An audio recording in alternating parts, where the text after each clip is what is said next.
Before we begin, take 1 second right now, subscribe to this channel, like this video, and drop your thoughts in the comments. This story is moving fast and your voice matters. Now let's get straight to it. For tonight's breaking story is shaking two nations at the same time. Canada is not whispering anymore. Canada is pushing back.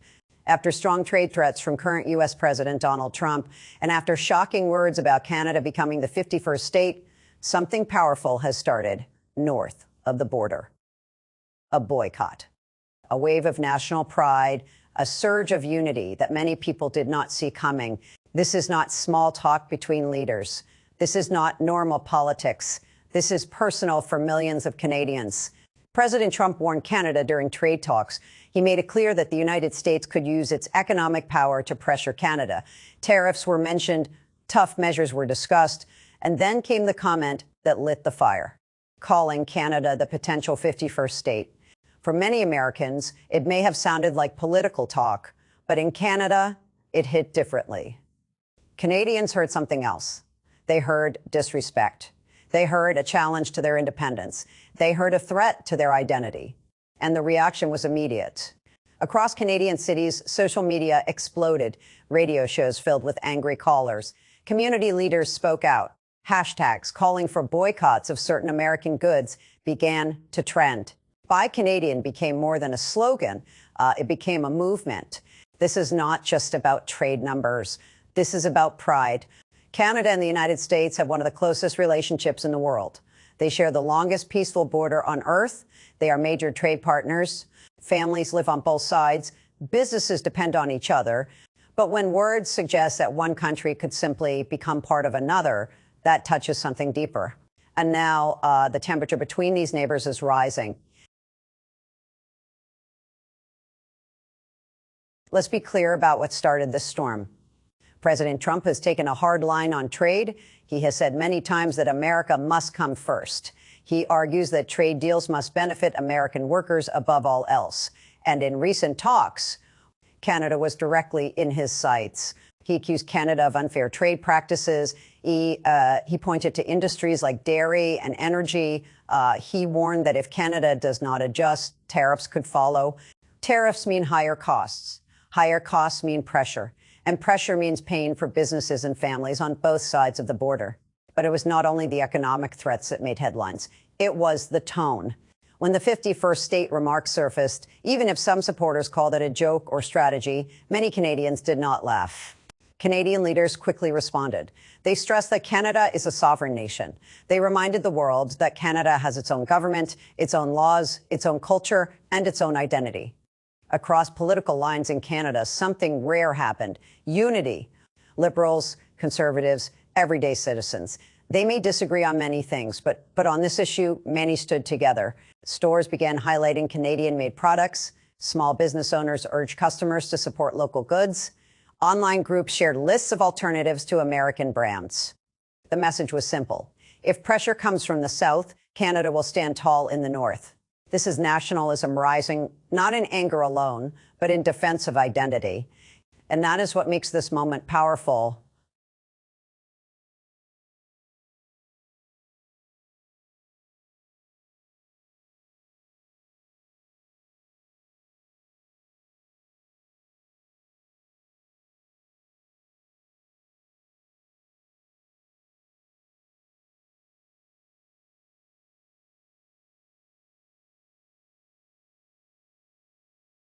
History matters here. Canada and the United States have worked together for generations. They fought side by side in wars. They built trade systems that moved billions of dollars every single day. Trucks cross the border constantly. Oil flows, food moves, cars are built with parts from both countries. This relationship is deeply connected. But history also shows that Canada guards its independence fiercely. And Canada became fully independent from Britain step by step over many years.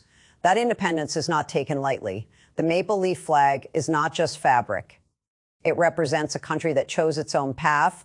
So when talk of becoming a 51st state enters the conversation, even as political talk, it touches a nerve. In towns and cities across Canada, people began saying the same thing. Canada is not for sale. Canada is not up for negotiation. Some Canadian economists warned that a trade fight could hurt both countries. They say the economies are too connected to easily untangle. But even with that risk, public opinion in Canada appears to be shifting towards standing firm. There is also emotion involved. Canadians often see themselves as different from Americans. Different healthcare system, different gun laws, different political culture, different tone in public life. Those differences matter deeply to many citizens. And now, with President Trump's strong language, those differences feel sharper. This is no longer just a policy debate. It has become a question of national pride.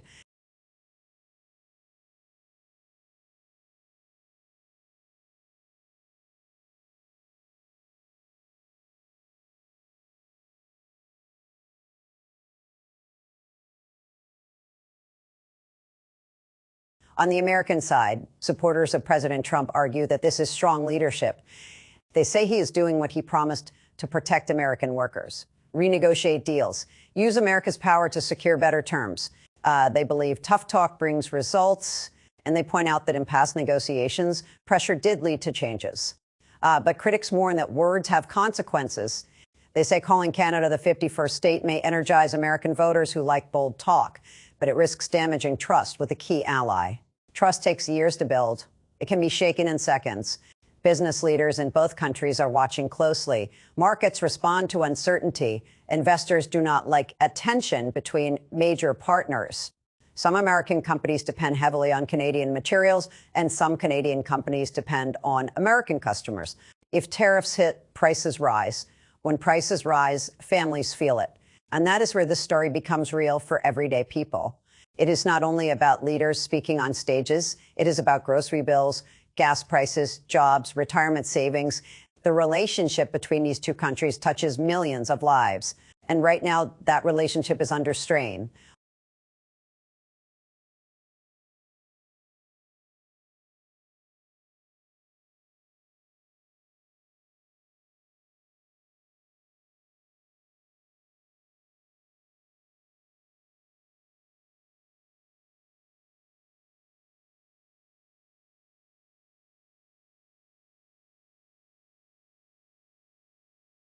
Meanwhile, on Canadian streets, something deeper is growing.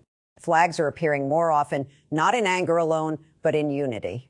Local news outlets report more shoppers asking where products are made. Schools discuss national history with new interest.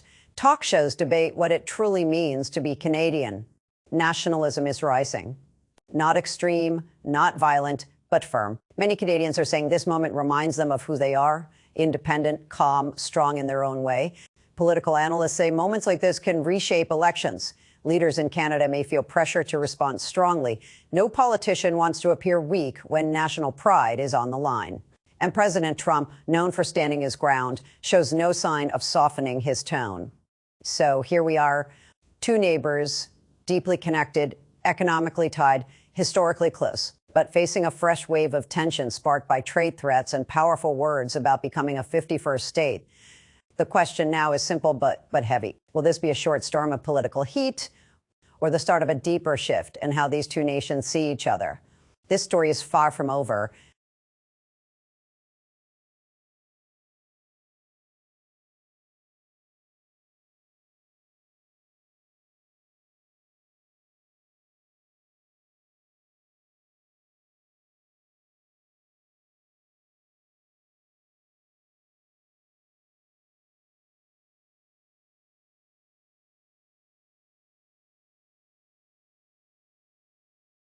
Now the tension moves to the political stage. Canadian leaders are speaking with stronger voices. They are telling their people that Canada will not bend under pressure. They are reminding the world that friendship does not mean weakness. In Parliament, debates are heating up. Lawmakers are asking hard questions. What will Canada do if tariffs are placed on key industries? How will farmers react? What happens to auto workers if supply chains are hit? These are not small concerns.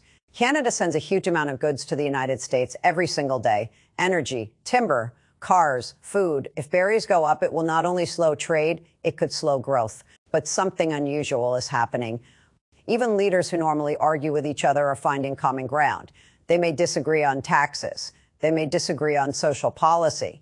But when it comes to national sovereignty, many are standing shoulder to shoulder. The message is clear. Canada will negotiate. Canada will talk. But Canada will not accept language that questions its right to exist as an independent nation. At the same time, President Trump continues to defend his approach. He says strong countries speak strongly. He says America must protect its interests first. He tells his supporters that tough trade talk is how better deals are made, and his base is listening.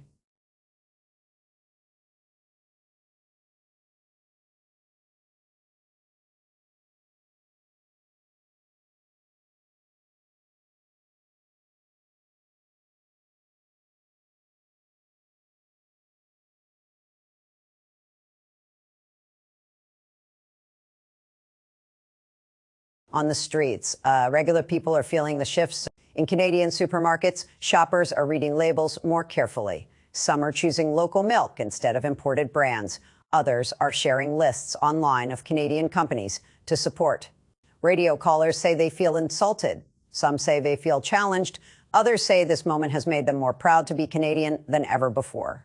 National pride is not new in Canada, but this feels different. This feels urgent. Meanwhile, in the United States, many Americans see this as another chapter in President Trump's America First agenda. They say trade must be fair. They say allies must not take advantage of American markets. But critics warn that pushing too hard could push Canada away, and that is the risk. Because once public opinion hardens, it becomes harder for leaders to step back without looking weak. Both sides are now speaking not just to each other, but to their own voters. And voters remember strong words.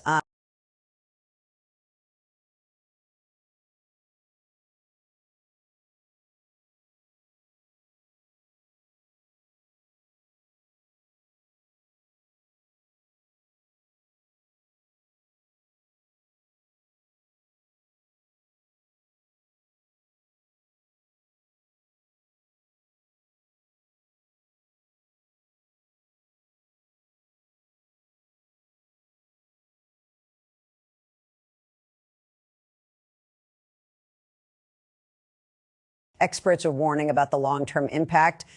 If this turns into a full trade battle, the damage could stretch far beyond politics. Factories that rely on cross-border parts could slow down. Small businesses that export goods could struggle. Jobs in border towns could be affected first. And border towns are unique. Families live on one side and work on the other. Communities are deeply connected. For them, this is not abstract policy. It is daily life. Some analysts believe this tension could force both countries to rethink how much they depend on each other. That could mean new trade partners, new supply chains, new strategies. But building new systems takes time. In the short term, uncertainty creates fear, and fear affects markets. Investors watch every word from President Trump. They watch every response from Canadian leaders. Because in today's world, a single sentence can move billions of dollars. This is the power of language in global politics. And right now, language is driving this story.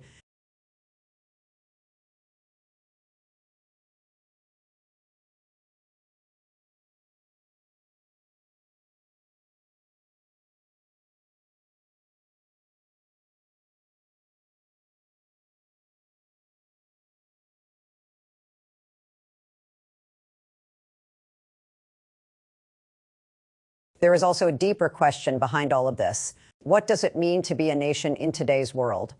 When President Trump speaks about strength, he speaks about power, leverage, and control.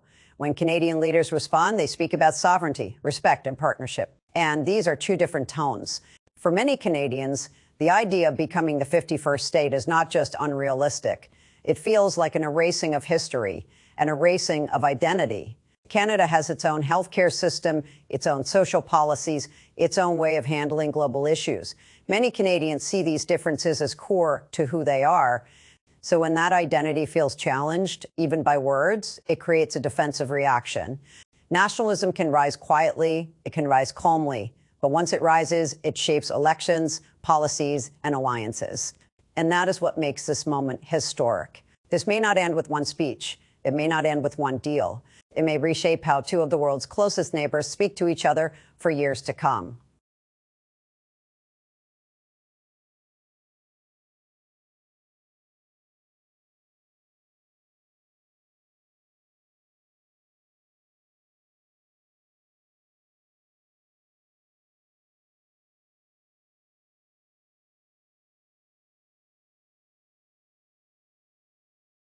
So where does this go from here? There are only a few paths forward. One path leads to negotiation, cooler language, private talks behind closed doors, a compromise that allows both leaders to claim victory. Another path leads to escalation, more tariffs, more sharp words, stronger boycotts, deeper division. Right now, the world is watching to see which path is chosen. Canada is showing signs of stronger national unity than many expected. President Trump is showing the same bold style that defined his political rise. Neither side appears ready to back down quickly, but history shows something important. The United States and Canada have faced tension before. Trade fights, policy disagreements, political clashes, and yet the relationship has survived. The bond between these two nations is deep. It is built on geography, economics, and decades of cooperation. Still, moments like this leave marks. Words matter, tone matters, respect matters. And as the boycott grows and nationalism rises in Canada, one truth stands out above everything else. This is not just about trade. This is about identity, power, pride. And the next move from both sides could define the future of North America. Stay with this story because it is still unfolding.